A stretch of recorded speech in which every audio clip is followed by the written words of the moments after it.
Hey everyone, after all the iPhone 13 saga, iOS 15, people dropping hour-long videos on iOS 15, I want to clarify some stuff. In the video with iOS 15, what's new, I went through all the release notes with voiceover so my visually impaired side of my audience can follow along, and the same for my watch update video. I am visually impaired myself. I noticed a lot of people probably watched up until voiceover got brought in the picture. I'm trying to cover the best for all y'all. I know I did not include timestamps with that stuff. Sorry about that. I was a little bit rushing. I was not feeling good on last week on Monday. But I'm feeling better this week, so we're going to get on with iOS 15 1 week later. My thoughts and how I'm not having the best experience when it comes down to 2 bugs.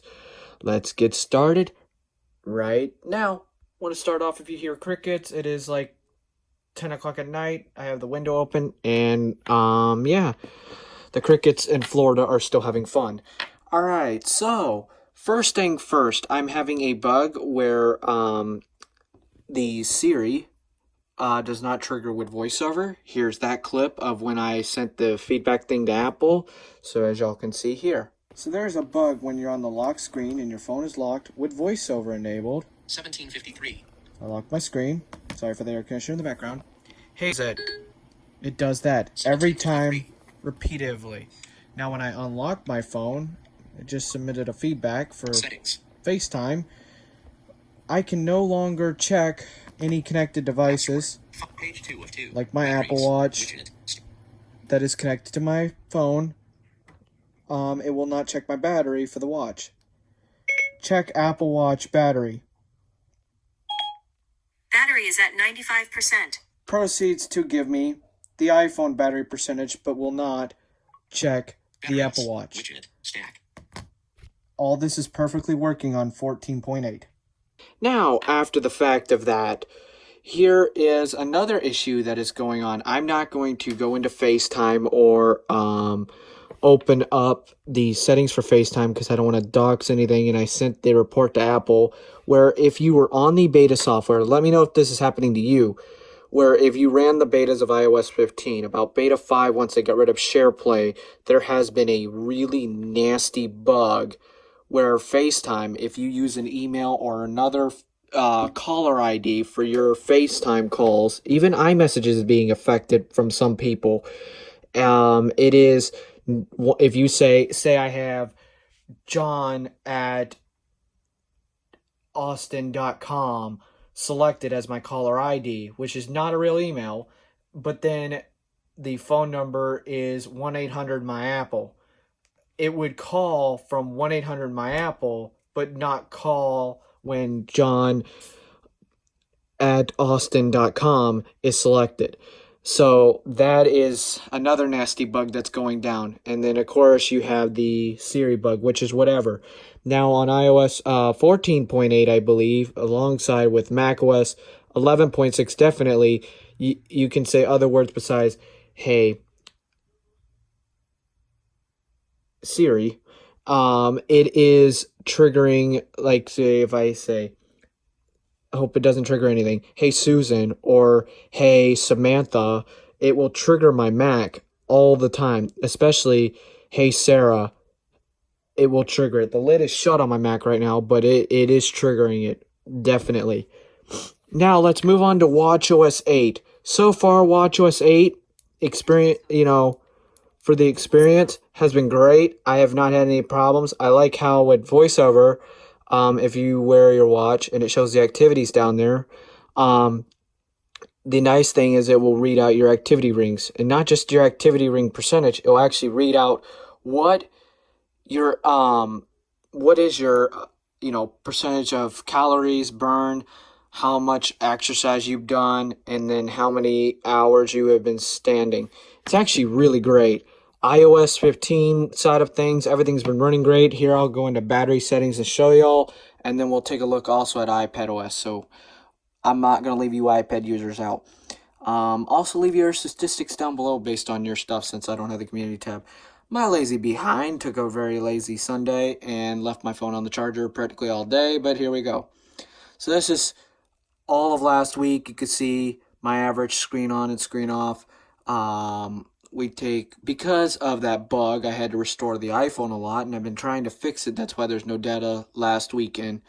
You can see this day, which I believe is Tuesday. Yeah, either that or that's Wednesday. So, and then we have, yeah, that's Thursday.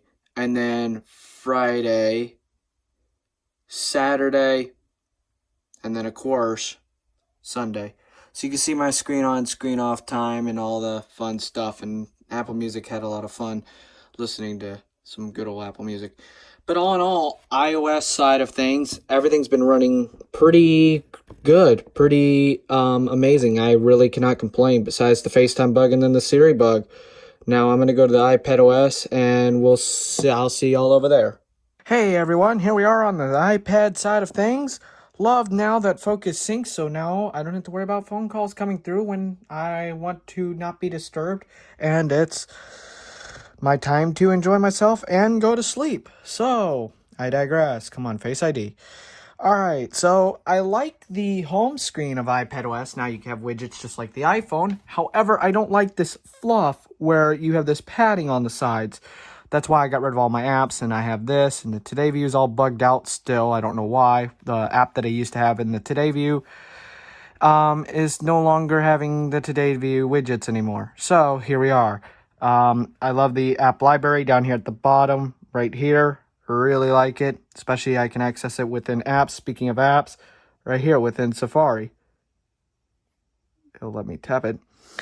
I'm trying to hold the iPad in one hand and tap the application. But then if I bring up the dock like this, and then I could tap the app library like that. And then you can go to another app.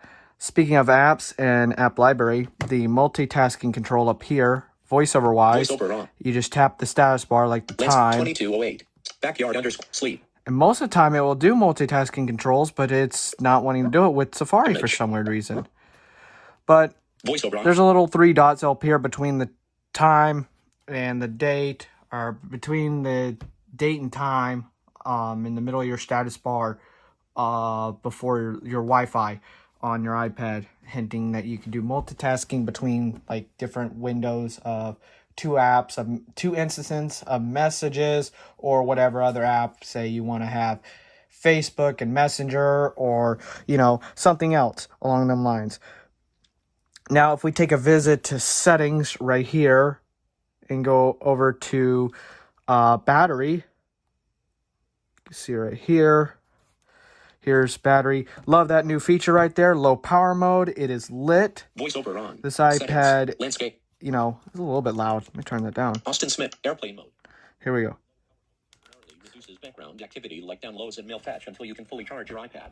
Mail fetch and background downloads are temporarily disabled with low power mode. It does underclock the processor and stuff like that. So it does it's different wording, but it does the exact same as it does on the iPhone. And it does cap the 120 hertz down to 60 hertz. Insights and auto brightness. Auto bright. So last 10 days. Button. So we go to last 10 days. Last 10 days. And you can see, Notes. let me go back up to this. Usage 8 hours 27 So minutes. I'm going to disable voiceover. You can see my average, and you can see the bar graphs here showing the battery levels. You can see when I barely used the iPad and when I used it heavily this weekend. I'm getting an average of about 80% and 11 hours of screen on time. I have a charging routine now whenever I open up YouTube right here. It turns from sleep to watching YouTube Focus, which then turns on low power mode, but I'm going to customize that to where my battery's greater than 75%. It won't turn on low power mode, but I do like that as I do watch YouTube on this device. But all in all, iPadOS 15 has been more stable than iOS 15. Once again, iPadOS takes it, iPadOS takes it for the win when it comes down to stability over iOS 15. iPadOS 14 did the same thing besides voiceover and the whole screen recognition, voiceover thinking app icons on the home screen was images. That was the reason why voiceover had a lag on iPadOS and iOS on 14.0. So anyways, we're going to go back to the iPad and I'm going to talk about some stuff, including the Icloud Plus stuff. Alright, so we're now back on the iPhone. One of the new features that a lot of people probably got emails about but are really questioning things. iCloud Plus, if you pay for 50 all the way up to 2 terabytes of storage, depending on your plan. I need 2 terabytes just in case because I got, friends that tag along, but also because I got a bunch of iDevices around here that do backups, and I may be transferring a lot of footage around, especially with the ProRes stuff. But one of the new features I've noticed that came to all iPhones was VoiceOver on. Private relay. Beta. Private Relay. It isn't beta, so I turned it off for now. But Private Relay is not a VPN. I want to clarify that. Private Relay takes your request of loading apple.com, hands it to a server. Therefore, that server hands it to another server, and then that server loads the website for you. And then the server sends the data back to you, which then the server that loaded the web page won't know who you are. Therefore, the website won't know who you are based on that server. And then the server that loaded the website, or the server that you're seeing it through, doesn't know where that request was coming from through that server. So it's like a multi-tunnel layer, and this thing keeps locking on me. But this is a good description of iCloud Private Relay right here. Private relay keeps your internet activity private. Private relay hides your IP address and browsing activity in Safari and protects your unencrypted internet traffic so that no one, including Apple, can see both who you are and what sites you're visiting. Exactly. So it goes through a multi-layer tunnel, I heard. Like I was saying, it goes from your device to a server. That server pings another server, which that other server that it pinged will load the website, which then you can see. But there's a server between you and there's 2 servers between you and the website, essentially. It doesn't work like a VPN, like XVPN or Cloudflare's Warp service works. But to open up an app, say Messenger or Facebook, and hide your IP, then you can stick with either Cloudflare's Warp 1.1.1.1.1, I believe it is, their service. I use it all the time. I use it on the Mac and everything. It's a great service. But that was one of the things. Now, the second thing is, go back, iCloud hide my email. hide my email. Hide my email. So yeah, hide my email essentially will hide your email address, and you can give it to a website or someone, and it forwards to your actual inbox. My inbox shows no emails right now because I have a sleep focus enabled that hides all my badge icons on my apps to stop distractions from me going, oh, what's on this app? What's on that app? And so I can focus on going to bed. So, hope y'all enjoyed this video. Thank y'all so much for watching. I greatly appreciate it. Let me know what your favorite features are of iOS 15, and I will see you on another video down the road. Also, iOS 15.1 Beta 1's out with SharePlay. I didn't do a video on it because it's just whatever. It's SharePlay. I haven't seen anything else, and I will see y'all later. Peace.